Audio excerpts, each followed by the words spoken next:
Всем привет! Приехал я сегодня в город Солнца, а так в Беларуси называется город Молодечно. 3 года назад установил я в доме, вот в этом, который за моей спиной, печку Викинг Люма 4. И выяснилось, что люди используют ее для отопления каждую зиму. То есть представьте, 3 года стальная печка трубит для отопления. Посмотрим с вами, в каком она состоянии. Я сегодня постараюсь не прикасаться к самой печи. Ее и разжигать будет заказчик. И позадаю ему вопросы, как он ее эксплуатирует. И вообще поговорим с ним об отоплении этого дома. Здесь, забегая немножко вперед, скажу, немножко нестандартная система отопления. Здесь теплые полы, но работают они без котла. Спросим у Сергея, какой расход электричества. В общем, пойдемте внутрь смотреть на печь. Дымоход Шидель-Перметр серого цвета, ну и печка. Тоже редко, но бывает печка красивого серого цвета. Погнали.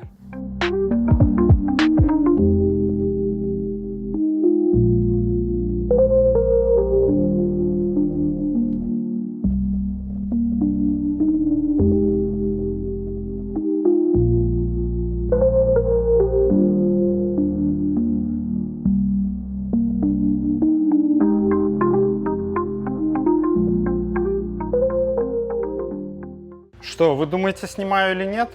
Уже снимаю, все. Итак, печка Викинг Люма 4. 3 года, да, я сказал, что она трудит? 3 года. Да вот весной как раз, наверное, и ставили. И вот такой серый дымоход Шидель-Перметр. Мы устанавливали здесь сразу двухстенную трубу. Здесь бы, возможно, и одностенная труба стала, но когда вы выбираете печку нестандартного цвета, нестандартный это значит не черный, то с одностенной трубой очень сложно попасть в цвет. У нас слишком много, 50 оттенков серого у нас бы было тут. И печка, и труба, еще одностенную трубу пришлось бы красить. Так, у Сергея уже микрофон, поэтому может комментировать, если захочет. А я покажу, вот я же ее не трогал, как пришел. Давайте посмотрим, в каком состоянии печка. Ну, видно, что эксплуатировали. Стеклышко, вермикулит и пепел. Ну, ты не одинок. Я тебе скажу, что пепел мало кто убирает. Мало кто убирает, да. Хотя я призываю это делать, потому что он же летит у тебя через дымоход на крышу. Из важного, на что можно обратить внимание, то есть как обслуживать печку. Это тоже от вас вопрос, когда вот сдаю я ее, разжигаю, все красиво, замечательно. Вы спрашиваете, что с ней надо будет сделать. Надо будет заменить шнурок, но на сегодняшний день шнурок в нормальном состоянии, то есть он не отслаивается, он не пушится, и печка по-прежнему герметична. Так ли это мы с вами увидим по регулировке горения немножко дальше. Но пока вот за 3 года я вижу, что все в порядке. Значит, сам шнурок стоит недорого. Чтоб я тебя не обманул, ну где-то, наверное, баксов 20. Это с тем, что я снова приеду к тебе в гости и помогу поменять. Да. Так, а еще можно будет смазать вот этот элемент. Значит, сейчас Викинг стали класть медную смазку для того, чтобы смазывать вот эту защелку. В принципе, она и так прекрасно мягко работает, но, тем не менее, можно такой услугой воспользоваться. В остальном все прекрасно. Вермикулит, немножко оттенок поменял, а так в идеальном состоянии, нету нигде никаких ни трещин, ни царапин, ничего. В общем, ты какой-то очень аккуратный пользователь. Молодец. Это очень часто пользователь. Хвалю. Спасибо. Кладку делать? Все, да. Ты будешь закладывать, сам разжигать свою печку и сам людям рассказывать, как ты ей пользуешься. Топимся мы только брикетами. Это руф-брикеты. Березовые. Березовые. Пинск-древ. Пинск-древ. Вот моя первая закладка, это 4 брикета. Это что, защепки? Ну, это сосновые, но они, чтобы вот быстро схватилось и... 2 момента я сразу откомментирую. Значит, 4 брикета – это в районе 16 киловатт. То есть если это сгорает за час, это почти в 2 раза выше номинальной Но это мощности печи. Ну, первая, да. То есть ты ей так даешь нагрузку. Это часа на 2. Это даже часа на 2, Да. окей. Значит, вторая вещь, которую я не очень люблю, я пробовал пользоваться вот этими лучино, так скажем, да? Да, я не закрываю до конца дверку. Угу. Ну вот все, ждем, Ждем. пока схватится. Да. Вот смотрите, видите, такая чернота, черный дым. Смола. И вот эта чернота, черный дым, смола, она нередко оседает сразу при розжиге на стекле. А потом мне приходится ждать минут 40-50, Очищается, да. пока очистится. А я люблю, когда сразу чисто. Ну, сейчас посмотрим. Сейчас посмотрим. Давай, пока разжигается, ты расскажешь про свой дом. Значит, коротко, сколько квадратов? 120 плюс на втором этаже 55. 120 на первом этаже? Да. Угу. Я уже сказал, там, стоя на улице, что у тебя немножко нестандартная система отопления. Электрическая водяная. Электрическая водяная. Что это такое, расскажи.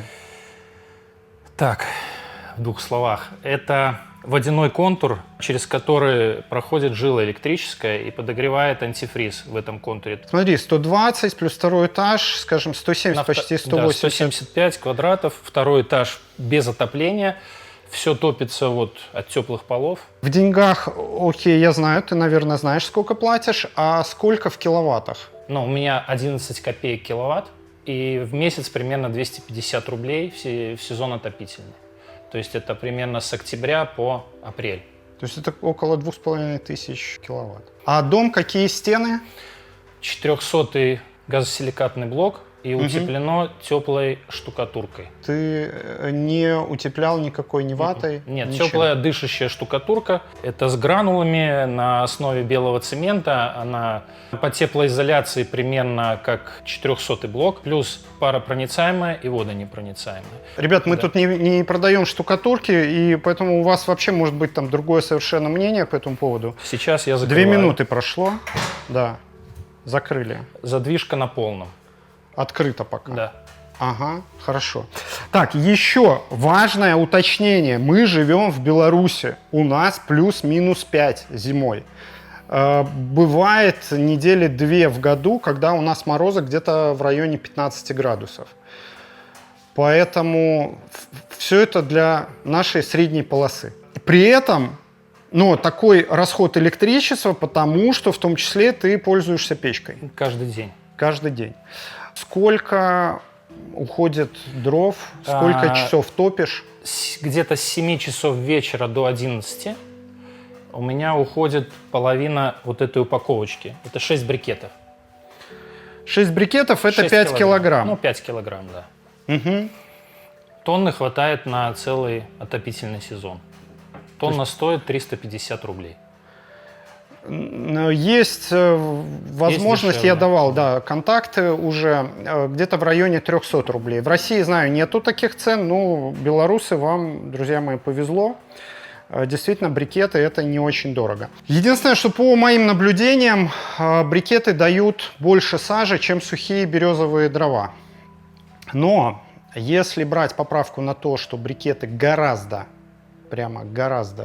дешевле, чем дрова технической сушки, как я использую, то есть в этом смысл. Раз в год или раз в 2 года можно вызвать человека, чтобы он почистил дымоход. Ну что, должен тебе сказать, что шнурок менять пора.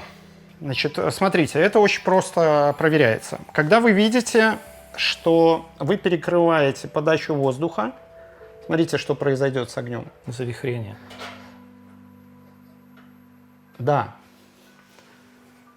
Ну, он вот практически я недавно тухнет, обратил но я вот внимание. не знаю, видно или нет, но завихрения, видишь, чуть-чуть идут по спирали.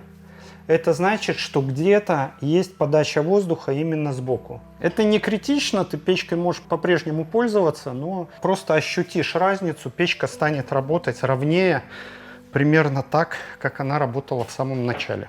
Значит, надо менять. Ты дожидаешься, когда она тухнет, закрываешь ее, Нет. или идешь просто В спать, не среднем трогаешь? положении все оставляю я. и так и идешь. Да. До какой температуры прогревается вот комната? Сколько Ну, держит? градусов 25. 25. А полы теплые сколько держат? Здесь вообще не включаю. В гостиной не включаю. На полу плитка? Да.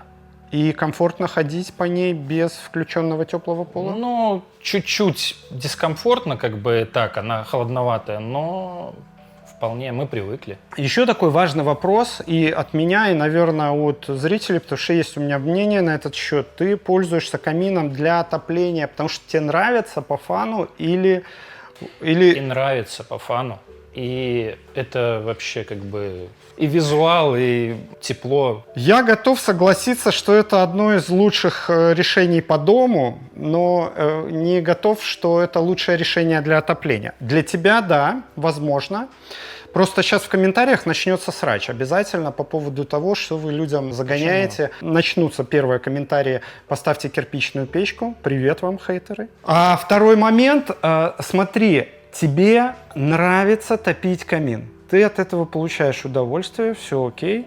Но людей обрекать, вот прямо рассказывать, что не ставьте там, например, котел, а ставьте камин и отапливайте дом, я на себя такую ответственность не беру. Это дополнительно, это же не основное отопление. Вот это очень важная штука. Это дополнительно. Да, это дополнительный источник тепла. Это значит, что когда вам лень, там не хочется или дров нету, и вы не затопили камин, то у вас есть альтернативный источник тепла в виде теплых полов. И теплового насоса. А, еще тепловой насос. Ну, видишь, не все так просто. То есть здесь все-таки, ну, так или иначе, все равно все завязано на электричестве Да, здесь. тут Да? полностью стопроцентный электрический дом. Я еще прокомментирую, почему эта история для тебя хорошо работает, потому что у тебя открытый дом, открытое пространство, такой open space. Там коридор, кухня, гостиная, и все открыто, и все это очень, очень легко воздуху проходить, проникать. И даже, наверное, поправьте, но в спальне кайфово, когда ты приходишь с 25, да, а там прохладненько. А там 19. А там 19. Я вас хорошо понимаю, да, сам так пользуюсь. Итак, друзья, значит, печка как вспомогательный источник тепла – прекрасное решение. Как основной или единственный источник тепла все-таки нет. Ну, скорее нет, чем да. Только выключил камеру, Екатерина, история расскажи интересная. ты историю. Здравствуйте. И хейтерам тоже привет посылаю. Я хочу как девочка, как жена моего мужа поддержать его, потому что это была совместная наша идея. Во-первых, это безопасность, камин. В каком плане? Когда у нас отключают свет, что мы делаем? Топим камин.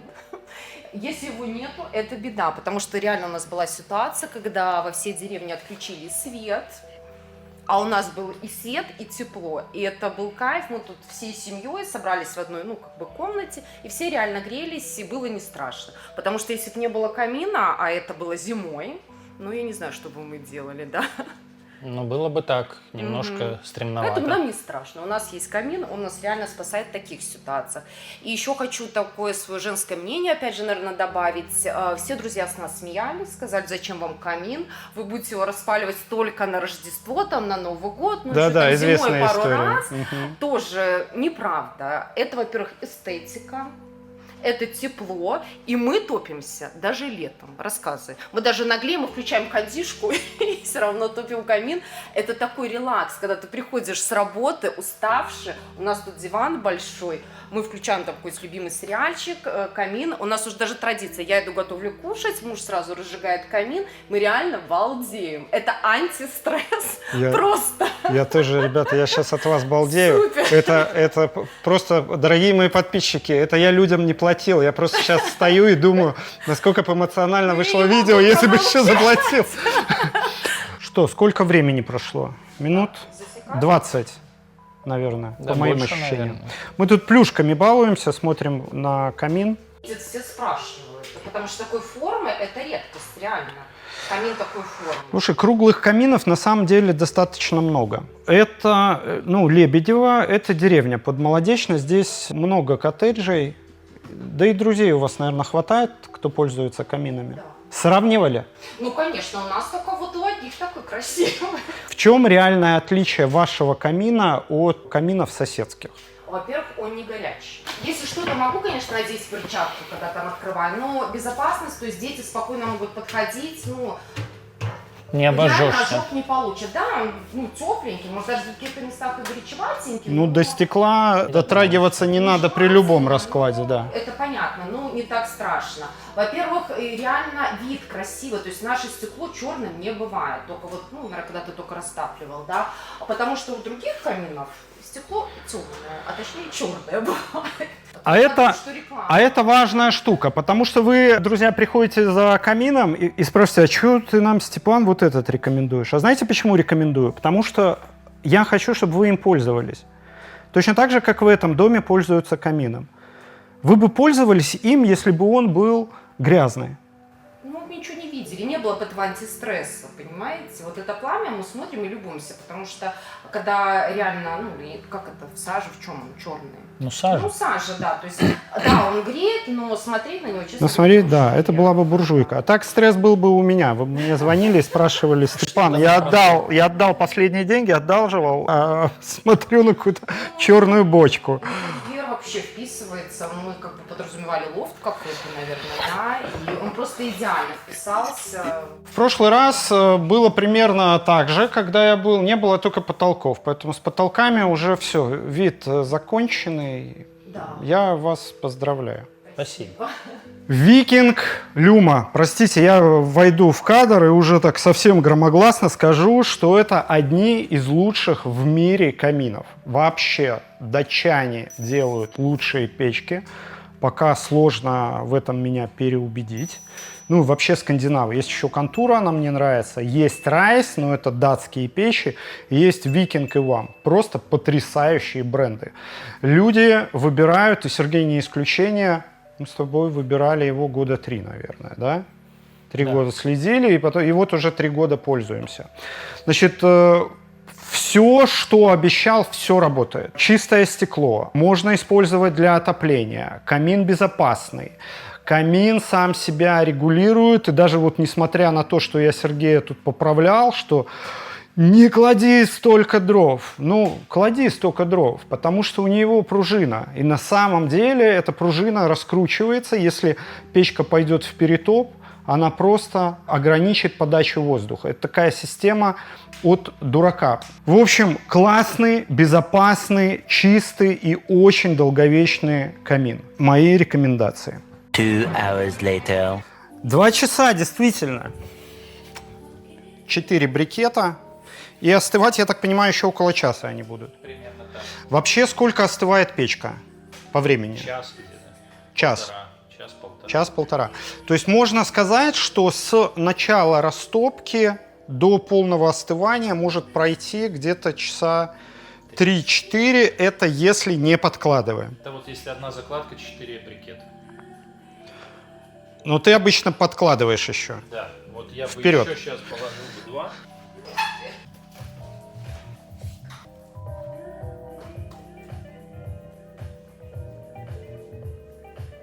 Вот так укладываете на угли. Ничего не нужно делать, там уже такая высокая температура, что схватятся они, видите, сейчас самостоятельно. И вот эти 2 брикета сколько обычно горят? 45 минут вот при таком положении заслонки. 45 минут. И потом еще час-полтора остывают. То есть, да, на 4-5 часов, на 6 часов полноценной теплоотдачи вам достаточно всего половина вот такой пачки руф-брикет. Много это или мало? Как вы считаете, оставьте внизу свой комментарий. Самый важный вопрос для вас, сколько же это все стоит. Значит, печка сейчас стоит такая в районе там 2600 евро. До всех этих сумасшедших событий 22 года стоила она дешевле всего процентов, наверное, на 20. То есть даже с учетом там сумасшедшей инфляции и всех других событий, рост цены не очень большой, не в 2 раза. Для многих из вас актуально, сколько стоит под ключ. Но здесь, как обычно, говорю, что, друзья, присылайте свои проекты. Просто назвать цену с потолка, она вам ничего не даст. Потому что у кого-то будет всего 2 метра, утепленной трубы, у кого-то это будет 6 метров. Кому-то надо проходить 2, 3 или 4 перекрытия, ставить колени, а у кого-то, как у Сергея, будет обычный прямой дымоход. В общем, присылайте свои проекты или хотя бы фотографии своего дома. Где мы работаем? По всей Республике Беларусь. В Минске живу и работаю лично я. Магазин, шоурум, где все это можно пощупать, тоже находится в Минске. Если вы находитесь где-то в дальних регионах, там в России или в Казахстане, в Москве у нас есть шоурум, в Санкт-Петербурге есть шоурум, в Московской и Ленинградской области мы тоже с удовольствием монтируем. И отправляем комплекты по всей России, Казахстану и Киргизии. И если необходимо, делаем для вас подробные проекты, чтобы ваши строители или вы сами, если вам будет интересно, смогли смонтировать это все самостоятельно. Ну, а сколько стоил камин Сергея, Степан знает. Всем счастливо. Пока.